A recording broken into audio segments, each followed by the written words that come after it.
A billionaire stands on a global stage boasting about his empire. But inside his custom-tailored tuxedo, right over his beating heart, is a hidden microchip sewed by the wife he ruined 15 years ago. Tonight, his own words won't make him famous. They will destroy him forever. You think you know how revenge stories end? Watch closely, because the woman in the shadows has been planning this exact second for 5,475 days. For 15 long years, Clara stood by the rain-streaked window of her cramped, damp apartment, watching the massive neon sign of Vance Enterprises pierce through the dark city skyline.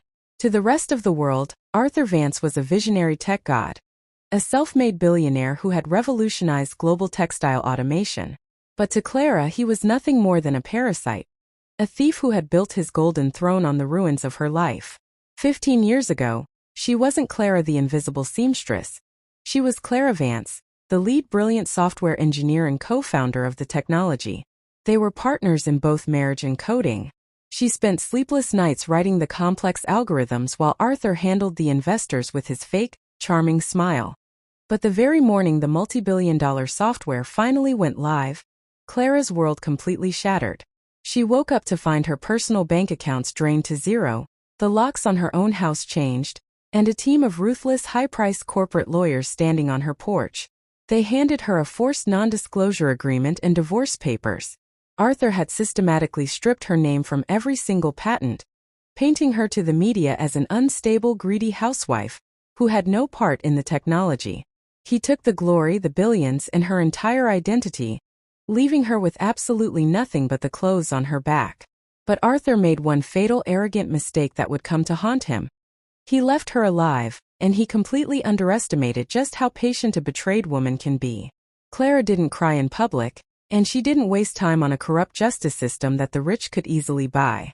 Instead, she took a low-paying job as a master seamstress at an elite, high-end tailoring shop located just 2 blocks away from his corporate headquarters.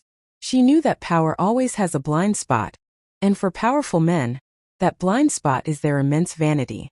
She spent a decade silently stitching clothes for the very people who destroyed her. But what they didn't know was that she wasn't just fixing their threads. She was weaving a digital noose around their necks. And the first knot was about to be tied. For a solid decade, Clara existed as a total ghost in a gray uniform. She kept her head down, wore thick reading glasses, and meticulously altered the luxury, bespoke suits of Vance Enterprises' top executives, board members, and corrupt lawyers. These arrogant men walked right past her, looking through her as if she were a piece of furniture. Because they deemed her completely invisible, they did the unthinkable. They talked openly.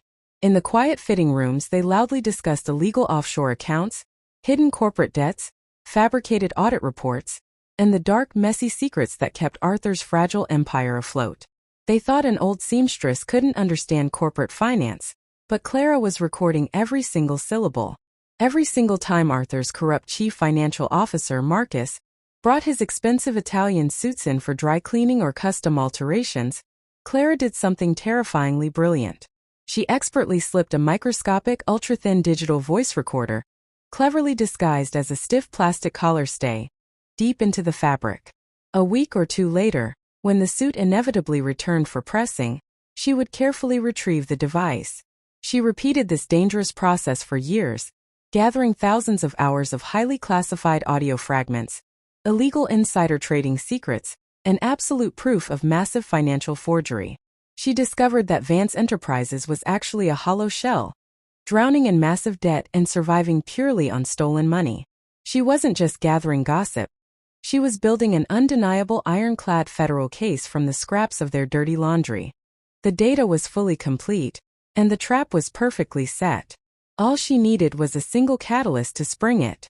On a cold Tuesday afternoon, the devil himself finally walked through her front door, holding the weapon of his own destruction. The bell above the tailor shop door chimed and time froze. Arthur Vance walked in radiating power, flanked by 2 heavy bodyguards. Clara's heart hammered against her ribs, but her face remained as cold as stone. He looked directly at her, but there was zero recognition in his cold eyes. To him, she was just an old, broken woman holding a yellow measuring tape. He tossed a premium, custom-made Italian wool tuxedo onto the wooden counter with absolute arrogance. I need this tuxedo completely flawless for the global anniversary gala this coming Friday night. Arthur barked orders, not even looking her in the face. The international press will be covering it live. The Prime Minister is attending. If there is even a single loose thread or a minor mistake, I will buy this entire shop just to fire you. Do you understand? Clara took a deep breath, bowing her head slightly to hide the sharp, dangerous fire burning in her eyes. Of course, Mr. Vance. It will be entirely unforgettable, she replied, her voice dropping to a perfectly flat, unrecognizable octave. As she stood incredibly close to him to measure his broad shoulders, the familiar scent of his expensive, elite cologne filled her senses, the exact same scent he wore the tragic night he locked her out of her own life. Her hands were perfectly steady as she wrapped the tape around his chest. She wasn't blinded by blinding rage anymore. She had transitioned into a state of absolute, mathematical precision. That night, under the dim flickering light of her lonely apartment, Clara did not sleep for a single minute. She carefully sliced open the inner silk lining of Arthur's tuxedo jacket. Right over the left breast pocket, directly where his heart would beat, she expertly stitched a highly specialized, custom-engineered electronic transmitter chip. It wasn't an explosive weapon. It was a powerful digital Trojan horse. She connected it to an encrypted flash drive containing 15 years of stolen data, specifically programmed to violently hijack any massive media network within 100 yards. Arthur thought he was preparing to dress like a king for his greatest celebration. He had absolutely no idea that he had just ordered his own funeral shroud, and Clara was the one holding the remote control.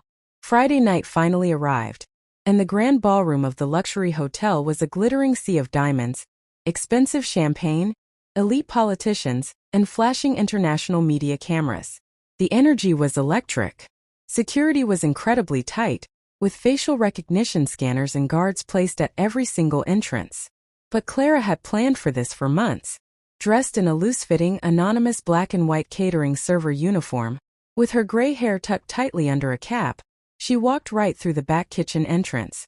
She carried a heavy silver tray of champagne glasses, completely blending into the background. She watched from the far shadows as Arthur Vance gracefully took the main stage beneath a massive 50-foot Ultra HD digital projection screen. The crowd erupted into thunderous applause as the lights dimmed, leaving a bright, glorious spotlight shining directly on Arthur's flawlessly tailored tuxedo. He looked absolutely invincible, a king at the absolute peak of his stolen empire. Behind him, the giant screen began displaying a beautifully produced video timeline of his brilliant solo achievements over the last 15 years. True innovation, absolute dedication, and a singular solo vision, Arthur proclaimed loudly into the microphone, flashing his million-dollar billionaire smile to the adoring crowd. That is exactly how I built this global empire from nothing but a dream. From the dark, crowded back of the kitchen doors, Clara stood perfectly still. Her hand slowly reached deep into her apron pocket, her fingers wrapping around a small, unbranded black remote control device. Solo vision, she whispered to herself, a cold smile touching her lips. Let's see how well you can see in the absolute dark, Arthur. She pressed the red button. The moment her thumb hit the button, a low hum vibrated through the ballroom speakers. Arthur's confident smile suddenly froze as the giant screen behind him violently glitched into pitch blackness. The real show was about to begin. The specialized transmitter sewn inside Arthur's jacket activated with lethal efficiency. It completely bypassed the hotel's highly secure, multi-million-dollar firewall network, instantly overriding the main media server. The glamorous corporate timeline vanished into thin air. It was violently replaced by a stark, terrifyingly bright white text against a pitch-black background. The true blueprints of Vance Enterprises. A legacy of theft. The entire crowd of elite guests gasped loudly in collective shock. The journalists immediately pointed their heavy lenses at the screen. Arthur turned around rapidly, his face turning completely pale as a crystal-clear audio file began blasting through the massive ballroom speakers. It was a recorded conversation between Arthur and his CFO, Marcus, explicitly discussing how they had illegally embezzled millions from investors, bribed federal auditors, and framed their original partner. The audio was so clear you could hear ice clinking in Arthur's glass as he laughed about ruining Clara's life. Turn it off. Cut the power. Shut it down right now. Arthur screamed frantically into his microphone, but his voice sounded weak and utterly pathetic. Up in the tech booth, his security team was completely helpless. The custom hacker software Clara had deployed had entirely locked down the hotel's entire electrical and server network. There was no escape. But the financial evidence was just the beginning. Clara didn't just want to destroy his corporate empire. She wanted to tear down his soul in front of the entire world. And the next slide on the screen did exactly that. The ghost appears. The giant screen shifted rapidly, displaying scanned, verified copies of the original 15-year-old software patents. There, written in bold, undeniable ink, was Clara's legal signature as the sole creator, followed by documents proving Arthur had forged her signature on the transfer papers. The international press went into an absolute feeding frenzy. The flashes from the cameras were blinding, but they were no longer capturing a proud tech genius. They were documenting an exposed, desperate criminal. High-ranking federal agents who were actually attending the gala as VIP guests immediately pulled out their phones, ordering instant freeze commands on all of Vance Enterprises' assets. Arthur's multi-billion-dollar empire wasn't just falling apart, it was completely disintegrating on live television across the globe. He looked like a trapped animal on stage, sweat pouring down his forehead, staining the premium wool of his tuxedo. He began to hyperventilate as the screen shifted to a live, scrolling feed of his company's stock prices violently plummeting into absolute bankruptcy. He tried to run off the stage, but his legs felt like lead. Every single eye in the room was staring at him with intense disgust and horror. He had spent 15 years trying to erase the woman who made him, but in less than 5 minutes, that very woman had turned his greatest night into his permanent prison. As Arthur stood frozen in utter ruin, the giant screen changed one final time, revealing a hidden video that made his heart completely stop.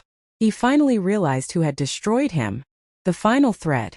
The massive screen flashed to a stark security camera video taken inside the elite tailoring shop just 3 days prior.